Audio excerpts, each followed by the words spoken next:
The Bible says in the book of Ezekiel 48 that Mount Zion is south of the Mediterranean. Is Israel south? Hiyo wanasema. Israel is north of the Mediterranean. Iko juu, the other side of the Mediterranean. So where is Mount Zion? It is south. And in south, that is where the children of Jacob were given land to occupy. South of Mediterranean. The children of Jacob walipatiwa south. Ukisoma tu hiyo kitabu yote usome, saki tuisome sahi. Nenda usome at your own time. In the south of the Mediterranean, that is where the children of Israel were given land to occupy. And they occupied around Mount Sinai, and they were given, each tribe was given a responsibility from one angle to another angle. So these people, they understood and they knew this. Walisoma Biblia, wakaitumia kama geographical feature. They used the Bible geographically to locate the mountain. Waliingia kwenye River Nile, wakateremuka na River Nile. Isaiah 18 inasema nini? Hawa watu walikuja kupitia the Nile. Where is the Nile? And where is the Nile coming up or coming down? Bwana Yesu asifiwe sana. So when they came, they used the Nile to trace the mountain, which is Mount Sinai. Wakakuja wakaingia mpaka Victoria, ile Lake Victoria. That is how they came. Walipofika mare, walikuwa na mnabii wao ama mganga wao anaitwa Victoria. Victoria is one of the highest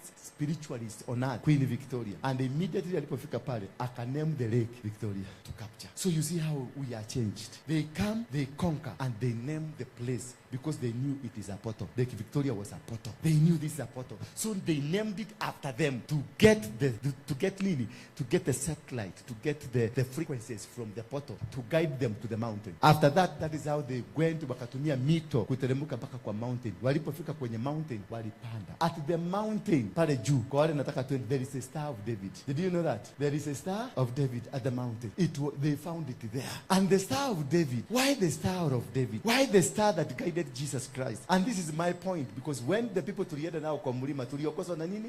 Kuna mliona? Tuliokoswa na nini? The moon, the crescent moon, and the star. It guided all from here. Ilianzia hapa, ikatupeleka baka kwa mlima, na ilifika baka saa 2 asubuhi bado inamulika. Have you ever seen a star mulika ring mchana? Ilikuwa bado inatumulikia baka wakati tulifika kwa mlima, na hiyo ikaondoka, jua likatake control.